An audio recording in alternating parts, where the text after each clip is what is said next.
चलिए आज का वीडियो हम लोग देखते हैं।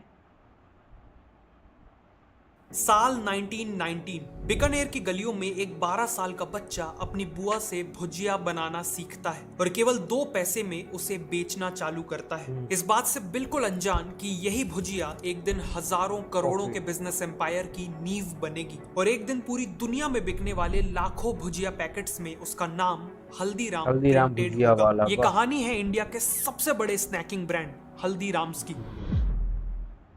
हल्दीराम का जन्म 1908 में बीकानेर में एक गरीब परिवार में हुआ था। उनके ग्रैंडफादर भुजिया बाजार में अपनी छोटी सी शॉप में भुजिया बेचते थे और बचपन से ही हल्दीराम को भुजिया में बहुत इंटरेस्ट था। इसीलिए सिर्फ 12 साल की उम्र में उन्होंने हर दिन घंटों मेहनत करके भुजिया मेकिंग प्रोसेस को मास्टर कर लिया और वाह। बहुत जल्द अपने ग्रैंडफादर की शॉप में रेगुलरली बैठने लगे। लेकिन वो अपने ग्रैंडफादर की तरह भुजिया से केवल कुछ एक्स्ट्रा पैसे कमाकर सेटिस्फाइड नहीं थे, वो अपने बिजनेस को बढ़ाना चाहते थे। हल्दीराम जो भुजिया बेच रहे थे वो बेसन से बनती थी, लेकिन उन्होंने देखा कि राजस्थान के लोगों को मोठ की दाल बहुत पसंद है। वहाँ के लोग कई डिशेस में मोठ की दाल यूज करते थे, इसीलिए हल्दीराम ने भी अपनी भुजिया को बेसन के साथ मोठ की दाल मिला के बनाना चालू कर दिया। उनकी ये नई भुजिया लोगों को काफी डिलीशियस लगी और एक इंस्टेंट हिट बन गई। लेकिन वो यहाँ नहीं रुके, उन्होंने रियलाइज किया कि उनकी अभी की भुजिया काफी मोटी और सॉफ्ट है, लेकिन अगर वो इसे थिन और क्रिस्पी बना दे तो कस्टमर्स का ईटिंग एक्सपीरियंस काफी सेटिस्फाइंग बन जाएगा। इसे अंजाम देने के लिए उन्हें सबसे पहले अपने बैटर को पतला बनाना था और साथ में एक ऐसा मेश चाहिए था जिसके होल्स एक स्टैंडर्ड मेश से छोटे हों ताकि उसमें से पतली भुजिया बन सके। उन्होंने मार्केट में कई मेश मेकर्स के साथ लगकर एक परफेक्ट मेश बनवाया और अपने बैटर के कई आइटरेशंस भी ट्राई किए। फाइनली कई महीनों की एक्सपेरिमेंटेशन के बाद उन्होंने एक परफेक्टली थिन और क्रिस्पी भुजिया बना ली। इस नई भुजिया ने सेल्स को एक्सपोनेंशियली बढ़ा दिया। लेकिन हल्दीराम का इनोवेशन केवल भुजिया की रेसिपी तक लिमिटेड नहीं था। टर्न्स आउट कि हल्दीराम सीक्रेटली एक ब्रांडिंग जीनियस भी थे। मार्केट में ऐसी कई और दुकानें थी जो भुजिया बेचती थी, लेकिन हल्दीराम चाहते थे कि कस्टमर्स के दिमाग में उनकी भुजिया की इंपॉर्टेंस एक नॉर्मल भुजिया से कई गुना ज्यादा हो। हल्दीराम को पता था कि महाराजा दंगर सिंह बीकानेर के सबसे पॉपुलर महाराजा रहे थे और लोग उन्हें बहुत रिस्पेक्ट करते थे। इसीलिए हल्दीराम ने अपनी भुजिया का नाम महाराजा दंगर सिंह के नाम पे दंगर सेव रख दिया। दंगर महाराजा सेव। के नाम से उनकी भुजिया बाकी सभी नॉर्मल भुजिया से डिफरेंशिएट हो गई और उसे एक प्रीमियम पोजीशनिंग भी मिल गई।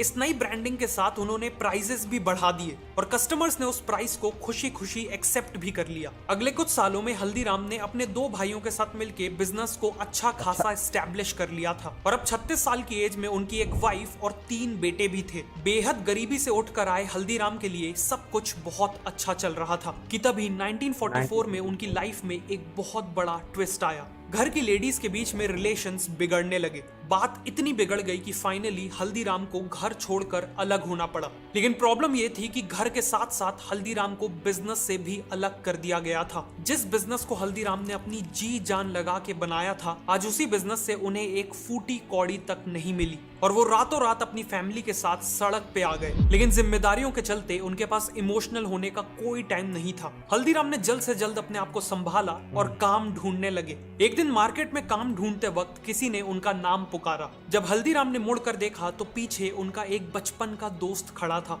उनका ये दोस्त कई सालों बाद बीकानेर लौटा था। हल्दीराम ने उसे अपनी सिचुएशन के बारे में सब कुछ बता दिया। सालों पहले हल्दीराम ने 200 रुपए देके अपने इस दोस्त की मदद की थी और फॉर्चुनेटली उसने ये एहसान भूला नहीं था। उसने उसी दिन हल्दीराम को 100 रुपए लौटा दिए और यही 100 रुपए हल्दीराम के लिए लाइफ लाइन साबित हुए। सबसे पहले तो उन्होंने अपनी फैमिली के लिए एक छोटा सा घर रेंट पे लिया और फिर बिजनेस आइडियाज सोचने लगे। उनकी वाइफ चंपा देवी काफी डिलीशियस मूंग दाल बनाती थी और बीकानेर के लोगों के लिए भी मूंग दाल एक स्टेपल डिश थी। फिर क्या, उन्होंने मूंग दाल का बिजनेस करने का फैसला लिया। उन्होंने बचे हुए पैसों से मूंग दाल, स्पाइसेस और बाकी आइटम्स खरीदे और एक काम चलाऊ किचन भी सेटअप कर लिया।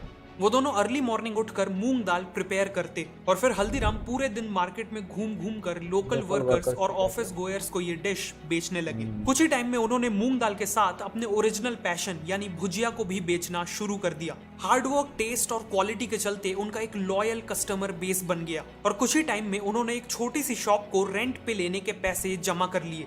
शॉप खोलने के कुछ ही समय में मार्केट में बात फैल गई कि हल्दीराम और उनकी दंगर सेव अब वापस आ चुके हैं। उनकी दुकान में लोगों की लाइन लगने लगी और देखते ही देखते हल्दीराम फिर से लोकल भुजिया किंग बन गए।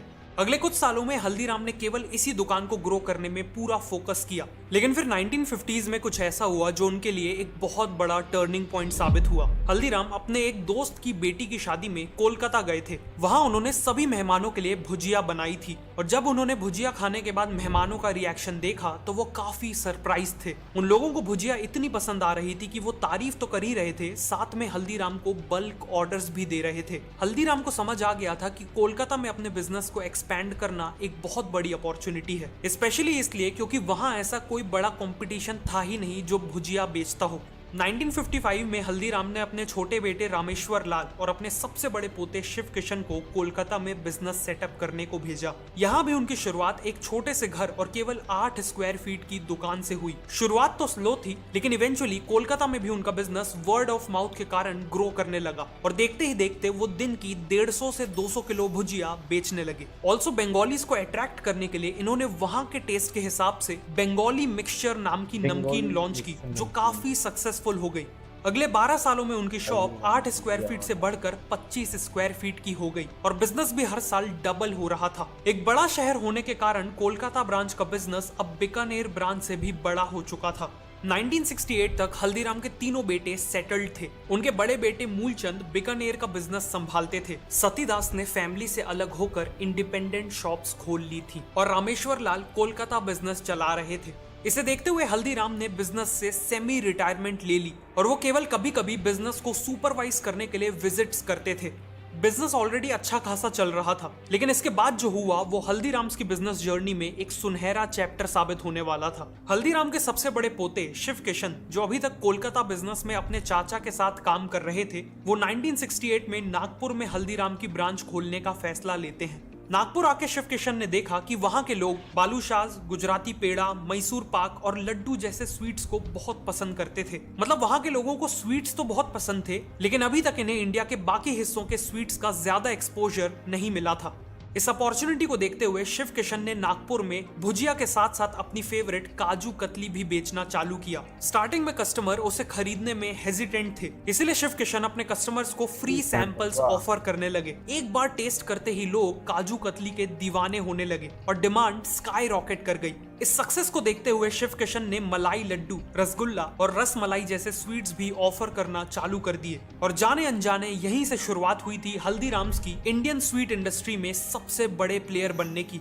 1971 तक नागपुर में हल्दीराम के 2 आउटलेट्स खुल गए थे, लेकिन शिव किशन यहाँ रुकना नहीं चाहते थे। एक दिन शिव किशन कीर्ति नाम के रेस्टोरेंट में गए, जिसने उनकी आंखें खोल दी। वो रेस्टोरेंट केवल डोसा और लस्सी ऑफर करता था और वहाँ हमेशा कस्टमर्स की भीड़ लगी रहती थी। यहीं से शिव किशन को आइडिया आया हल्दीराम्स को एक शॉप से एक रेस्टोरेंट में बदलने का। मार्केट को समझने पे उन्हें पता चला कि महाराष्ट्र में लोगों को साउथ इंडियन डिशेस जैसे डोसा और इडली बहुत पसंद है। अब वो तो अपने रेस्टोरेंट में बीकानेर के पॉपुलर स्नैक्स जैसे समोसा और कचौड़ी ऑफर करना चाहते थे, लेकिन उससे पहले उन्हें कस्टमर्स को अपने रेस्टोरेंट तक लाना था। इसीलिए उन्होंने शुरुआत उन्हीं डिशेस से करी जिनकी डिमांड थी, यानी डोसा और इडली। शिव किशन ने एक 30 सीटर रेस्टोरेंट खोला और बहुत जल्द उनके रेस्टोरेंट की सारी सीट्स ऑक्यूपाइड रहने लगी। इसे देखते हुए उन्होंने अपनी सीटिंग कैपेसिटी डबल कर दी और मेन्यू में समोसा और कचौड़ी भी ऐड कर दिया। जो कस्टमर्स डोसा और इडली खाने आते थे, शिव किशन उन्हें समोसा और कचौड़ी ट्राई करने को कहते थे और जैसा काजू कतली के समय हुआ था, सेम वैसा ही अब हुआ।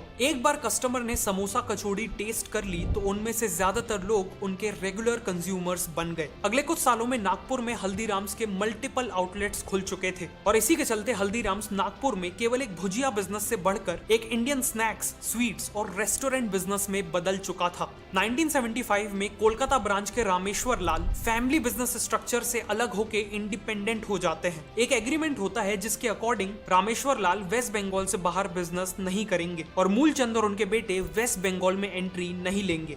इस समय तक हल्दीराम्स की नागपुर ब्रांच बहुत अच्छी चल रही थी, लेकिन शिव किशन के दिमाग में इससे भी बड़े प्लान्स थे। वो एक ऐसे शहर में एक्सपेंड करना चाहते थे जो हल्दीराम्स को एक नेशनल लेवल ब्रांड बना देने वाला था, और वो शहर था भारत की राजधानी दिल्ली।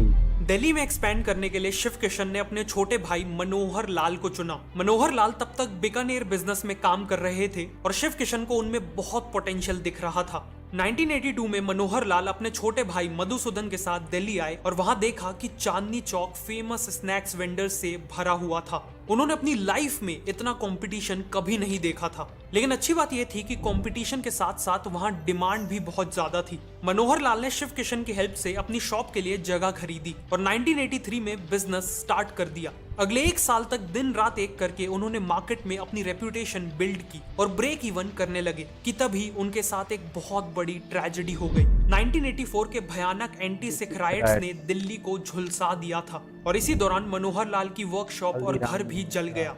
अगले 2 महीने तक हल्दीराम्स का दिल्ली का बिजनेस जीरो पे आ चुका था। लेकिन मनोहर लाल ने हार नहीं मानी। उन्होंने नागपुर और बीकानेर से फाइनेंशियल हेल्प ली और दिल्ली में एक नई 300 स्क्वायर फीट की वर्कशॉप अक्वायर की और बिजनेस को रीस्टार्ट किया। उन्होंने जो रेप्यूटेशन बिल्ड की थी वो बहुत काम आई और बिजनेस वापस पिकअप करने लगा। अगले कुछ सालों में उन्होंने न केवल अपनी करंट वर्कशॉप को एक्सपैंड किया बल्कि एक 2000 स्क्वायर फीट की नई फैक्ट्री भी स्टैब्लिश की और नए आउटलेट्स भी खोले। बिजनेस लगातार ग्रो हो रहा था, लेकिन इन सब के बाद भी हल्दीराम्स एक मीडियम साइज्ड लोकल बिजनेस ही था। पर शिव किशन और मनोहर लाल चाहते थे कि हल्दीराम्स एक वर्ल्ड क्लास कंज्यूमर ब्रांड बने, इंडिया के हर घर के लोग उनके प्रोडक्ट्स कंज्यूम करें। उन्होंने देखा कि लिबरलाइजेशन के बाद पेप्सिको, केलॉग्स और नेस्ले जैसी ब्रांड्स ने इंडिया में कन्वीनियंस फूड्स बेचना चालू कर दिए हैं, बेसिकली पैकेज्ड और रेडी टू ईट फूड।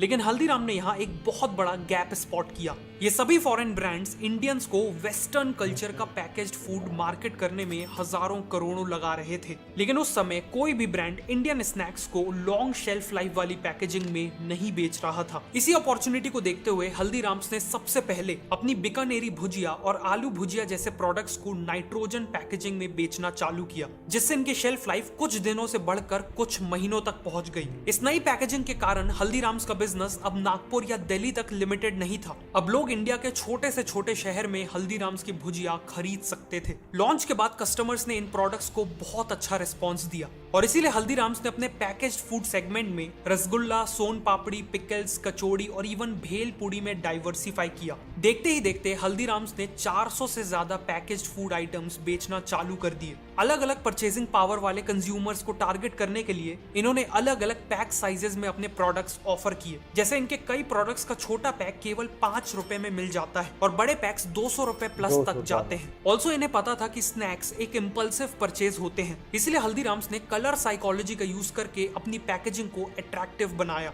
और फाइनली इंडिया के कोने कोने तक पहुंचने के लिए हल्दीराम्स ने 100 से ज्यादा डिस्ट्रीब्यूटर्स और लाखों रिटेलर्स को ऑन बोर्ड किया। इन्हीं स्ट्रेटेजीज के चलते आज इंडिया के ऑलमोस्ट हर घर में लोग हल्दीराम के स्नैक्स खाते हैं और इवन यूएस, सिंगापुर और यूके जैसे 80 से ज्यादा देशों में Haldiram's one of the most popular Indian snacks brand है।